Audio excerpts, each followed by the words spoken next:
Welcome to Watcher of Realms. Today we're doing a focused review on the new legendary hero known as Vorn, who is a marksman and looks rather interesting visually. Now, how do they compare when it comes to their stats, abilities and skills, and are they worth summoning for? Well, what I would like to say first and foremost, if you're going for Vixera, that fragment fusion, the shard one as you see here, if you're going for her and you also have Numera and maybe Nestia, then I would suggest it's probably worth going for Vorn. I think some people along the side have been saying you go for this banner to try and get Fursay because he's really good and he's good for the New Abyss clan boss. But, you know, for someone like me, I'm not that interested. I prefer Vorn because of the poison comp team. It's unique and different. And now there's a bit of controversy, troubling stuff when it comes to the shield break, how it's been worded, changed now, what it actually means, and a silent adjustment in the background. There's been compensation for that, 100 diamonds given out. Is it justified enough? Maybe not everybody agrees, but we're not here for that today. We're here to do the review. Cost 16, pretty good. But you also got to take in mind, this is a marksman. And when you come to the likes of, I think Yuri, is that what she's called? When it comes to Hex, when it comes to Silas, they tend to be 12 cost, cheap, and do a lot of damage. But Vorn is more expensive. Is it justified then? He does magic damage, poison, offensive, dispel, very good. Ally buff, very good. I would say he's worth it. In terms of visually, kind of like Gladiator, some of the clothing, the style, the spikes, the chains dangling from his arms, even blocks on the ground, almost like weighting him down, a spiked ball as well. And then he's holding a large dagger, a poison tip, green dripping liquid. Then you got skulls present on his body, dangling about.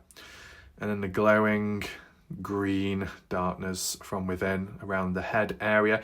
He does actually have eyes and ears. You probably can't see when zoomed in as it is. Oh, God.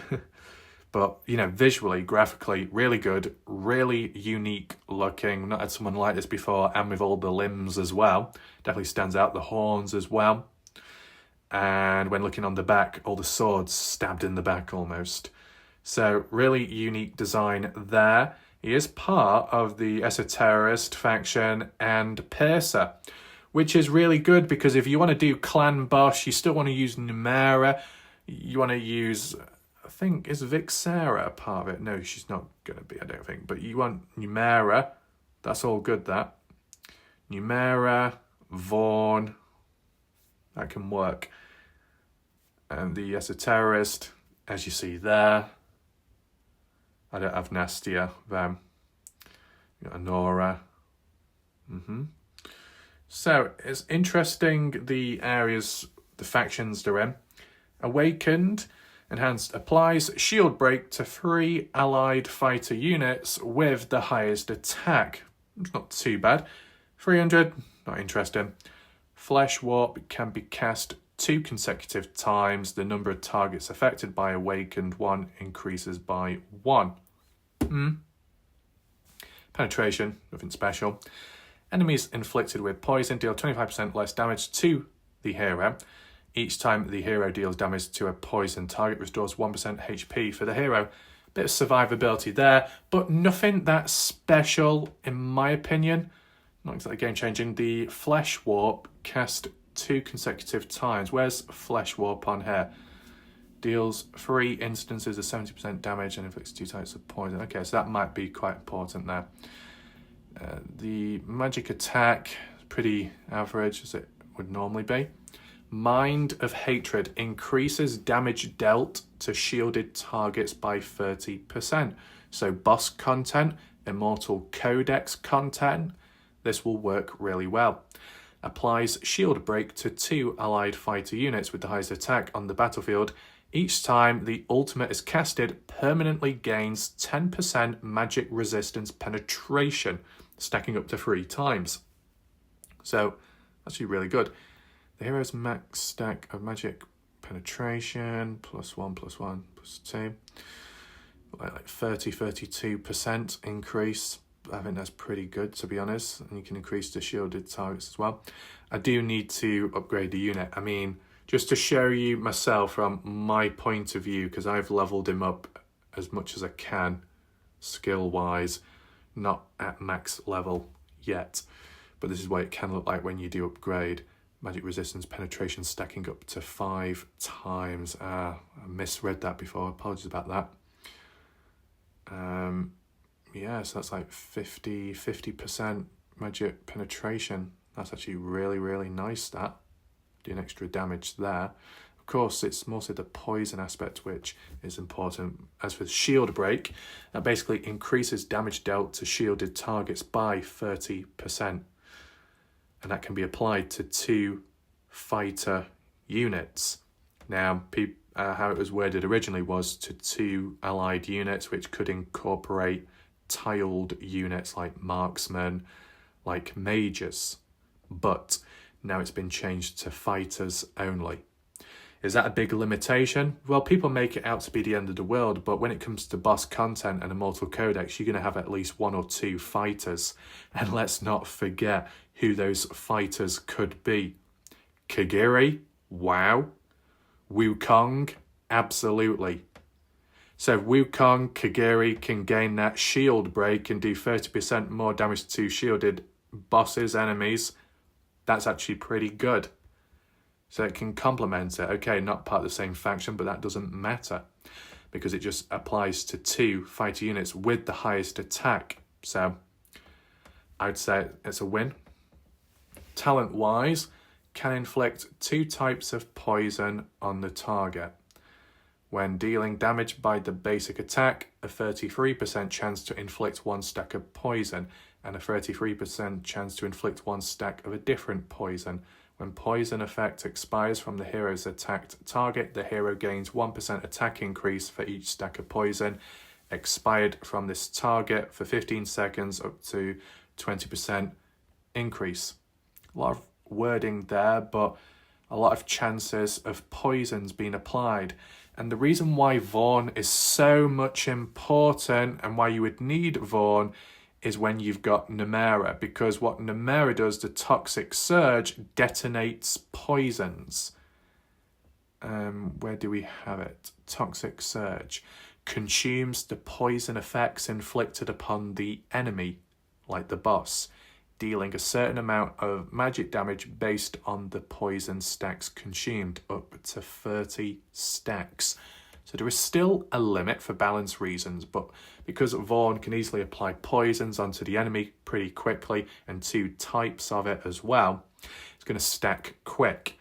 And Numenera and her poisons as well, so you've got that 30 stack poison, Toxic Surge, deals a lot of damage. Having Vixera as well on team, on side, with the acute poisoning, an extra 40% damage on top of the poisons applied by the likes of Vorn and Numenera, and for Numenera, 40% damage boost when it comes to the Toxic Surge of detonating the poisons. So individually, they're okay, but altogether, really nice. And it's just nice to be able to use different types of damage. Poison, you know, besides the normal raw damage, besides maybe bleed and, you know, even burn, poison's nice.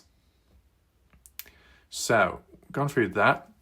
Flesh Warp, 3 instances of 70% damage, inflicts 2 types of poison on the target. For each stack of poison on the target, increases damage dealt by 1% up to 30% increase, pretty good. Each time successfully inflicting or refreshing poison reduces this skill's cooldown by 1 second, but how many times does it cool it down? Ultimate-wise, 500 cost once you've maxed it out, and that's actually really good. Dispels up to 1 buff from the target. That is great, because the reality is there's only a small handful of heroes that can actually dispel buffs from the enemy. A great example is Kagiri, right here. Which one is it on? Sweeping Strike, Ember Strike, Perform Sword, deals Trying to find it. Inflicts bleed. Well, whichever one it is, somewhere on it, it does dispel a buff. There you go. The additional damage ignores 50% defense and dispels 1 buff. So Kagiri is great for Titanic Ruins. Oh, he's finally being given some appreciation now, because previously he was rated as a 4.9. So, there we go. As for Vorn, dispels 1 buff, which is really good. And the cost of it is a lot cheaper at 500 compared to Kagiri, in which his is 600. But, you know, still, that's pretty good as well. But this one's 500, so you can use it a bit more often. Then, basic attack turns into 3 consecutive strikes, dealing 3 instances of 90% damage and inflicting 2 types of poison on the target. For each stack of poison on the target, increases damage dealt by 1% up to 30% increase. Yeah, so it's not massive, but it's just all about poison, and that's what you really want from this. A person that can apply lots of poison quite often, and it complements the other heroes. That's what it's all about. And removing a buff, so good for Titanic Ruins, good for boss content specifically, and possibly single target arena to some extent. I don't know about like late endgame content, but I'd say they've got a place in this game, and they could become even more useful in the future depending if anything's reworked, added, any additional heroes. But in the meantime, if you've got enough resources and you've already got Numenera, you might as well go for Vorn. If you haven't got Numenera, and you're also cautious of future summons and limited heroes coming up, maybe Wukong, probably best hold off. But good luck if you do summon, and hopefully you manage to pull them. And yeah, thanks for watching.